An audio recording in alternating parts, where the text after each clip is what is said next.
Hello everyone and welcome to the channel. So in today's video we are going to be talking about the match between FC Barcelona and Real Sociedad, and in this game Barcelona has won in penalties, and now we are officially going into the Super Cup final, which will be either against Athletic Club or Real Madrid. But let me tell you, in this game so much has happened. There's so much we do need to discuss, and so because this game did go through a first half, a second half, and extra time and penalties, I'm going to try my absolute best to summarize these four parts as quick as possible so this video won't be too long. So now we are going to be starting with the first half, and we're first going to start with the lineup. And here's the lineup that we did start with against Real Sociedad. There was no Serginho Dest. It has been reported that he did feel unwell or some type of discomfort. There has been rumors going around that Serginho Dest was simply just not playing well, which is why we did not see Dest in the starting 11. But I do believe that Dest was rested and he did experience some type of discomfort. But one of the biggest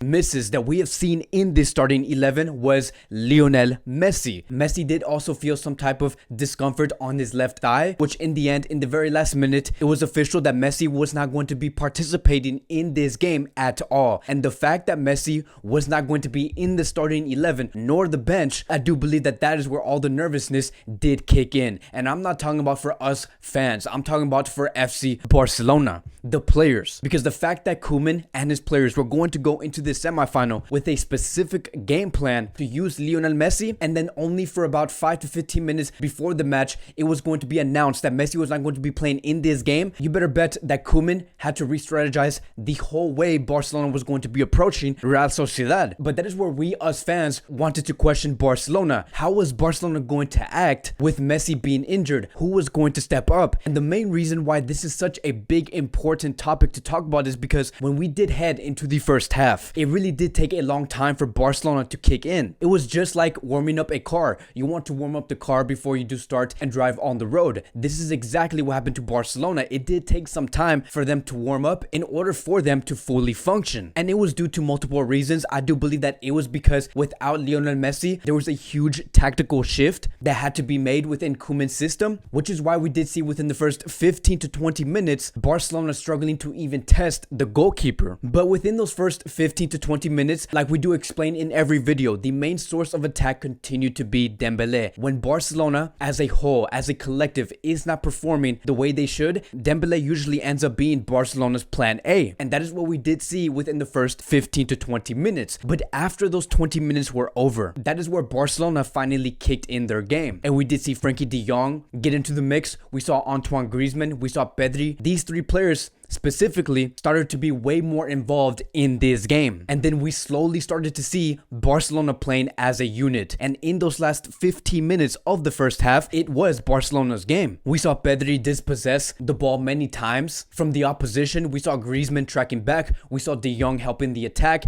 and helping defend. He was absolutely everywhere. And all of this collective effort from Barcelona led to one moment. On the 39th minute, Frenkie de Jong did score a header, which made Barcelona go 1-0 up against Real Sociedad. And what's funny enough is that this was not really a header goal. It was a goal coming from his face. Like, yes, de Jong scored with his face only to prove that he is the face of FC Barcelona. And this also came from a great Antoine Griezmann assist, which is actually the third assist in a row coming from Antoine Griezmann. I do think that we are starting to see a new version of Antoine Griezmann. I don't think that we are going to be seeing the Griezmann that we did see play with France or Atletico Madrid, which is absolutely fine. The fact that we're seeing Griezmann perform in this way and give these assists towards Messi or Dembele or Frenkie de Jong, I do believe that that is the best case scenario we could see coming from Antoine Griezmann. But I'm glad, right? I'm glad to see that players such as Frenkie de Jong can score, and players such as Antoine Griezmann, who has been considered as a waste of a player, is bringing in these assists, and especially in these important moments. And looking at the graph here, looking at the average position coming from Barcelona, you can see that Barcelona truly do understand where they should be positioned. Obviously, we do see Dembele much more forward because he was the main source of attack.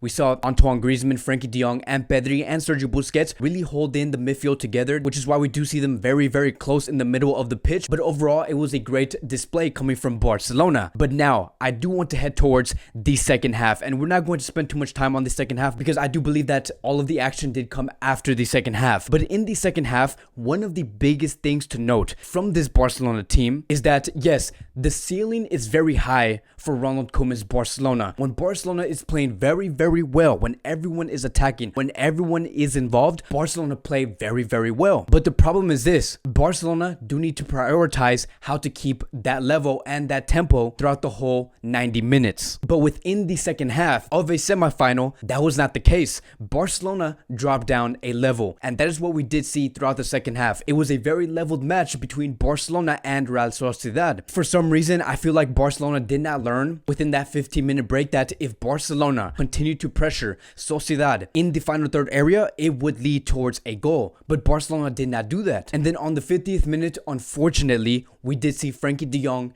give Sociedad a penalty. And to be very honest, I do not believe that was a handball coming from Frenkie de Jong inside that penalty area. And it is because of two reasons. His arm was close to his body, and two, I don't think that it was intentional. Frenkie de Jong was not even facing the ball that was coming towards his arm. So not only did the ref award a penalty, but he did award Sociedad extra time in this game. And this is where things really got on fire. Because once we did get into the extra time, one of the main concerns was that, is Barcelona going to be able to go through this extra time without having a player get injured? Because this is the last thing Barcelona and Koeman do want to encounter. We just finished playing a total of 3 games within a span of 8 days, and the fact that Barcelona had to go through a game where not only they had to play 90 minutes but play an extra 30 minutes. But you can truly see that before we did hit the extra time, Barcelona wanted to win. Barcelona wanted to go to the final, which is something that they did not do exactly 1 year ago. And looking at the picture here, you could see Messi trying to talk to the players,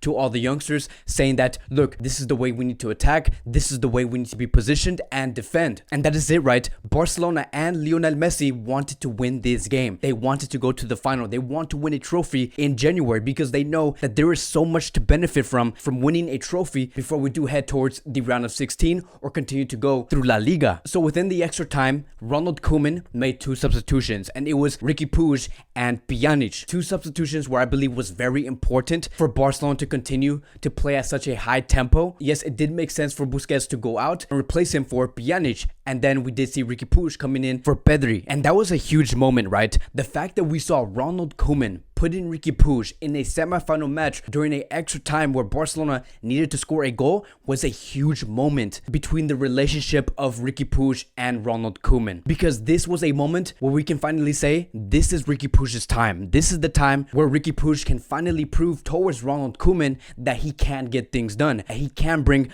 great results to FC Barcelona. But then fast forward towards the 93rd minute, it was quite clear that Sociedad wanted to also score, whether it was coming from a cross or a free kick. And on the 93rd minute, we did see Marc-Andre Ter Stegen make a huge save, which could have caused Barcelona conceding a goal. And one thing was quite clear about the extra time: Barcelona were very tired, but Sociedad were very, very worn out. And I do think that one of the greatest things Sociedad and the coach did do on the pitch was substitute Genocide very late in this game. Because let me tell you, Genocide was completely harming FC Barcelona's left side. But not only that, but he was making so many crosses and so many runs where it did literally have every Barcelona fan on their feet, because we did not know what was going to happen next. And then fast forward towards the 118th minute of this game, Sociedad was awarded a free kick, and Genocide did take the free kick. And let me tell you, when Genocide took that free kick, knowing that that ball was going to come in, yet again we did see Marc-Andre Ter Stegen save that shot, which was the second shot he did save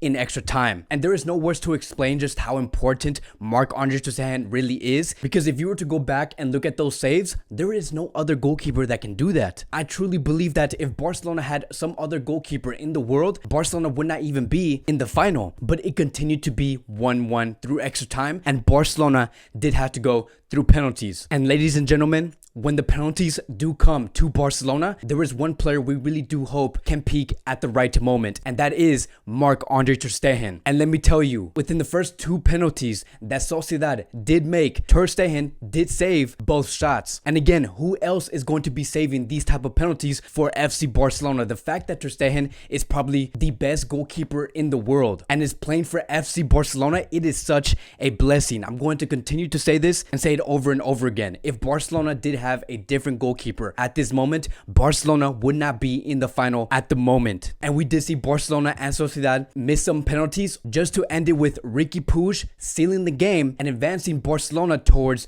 the final. Yes, Riqui Puig did score the winning penalty that allowed Barcelona to either face Athletic Club or Real Madrid. What a moment for Riqui Puig. Like I did explain earlier in the video, this was a time for Riqui Puig to finally show his worth and his quality under Ronald Koeman. And what a coincidence with the relationship between Riqui Puig and Ronald Koeman. Koeman did say that Riqui Puig is not ready yet, and he did say that he was only going to pick the players that he believed was ready. And now seeing that we are standing here today and can say that Riqui Puig has scored the winning penalty for FC Barcelona is a moment for every fan to be proud of for Riqui Puig. But that is it, right? Barcelona has won against Real Sociedad in penalties, and we will be going to the final. And if you guys are wondering who is the man of the match within this game, is going to have to be Marc-Andre Ter Stegen. He was the goalkeeper that saved Barcelona to go into the final. So that'll be it for today's Barcelona post-match review. It was a very intense match, but we have made it. We are progressing, and our next test is going to be coming on Sunday. If you guys are new here, welcome to the channel. Please like, subscribe, comment, and I will see you guys in the next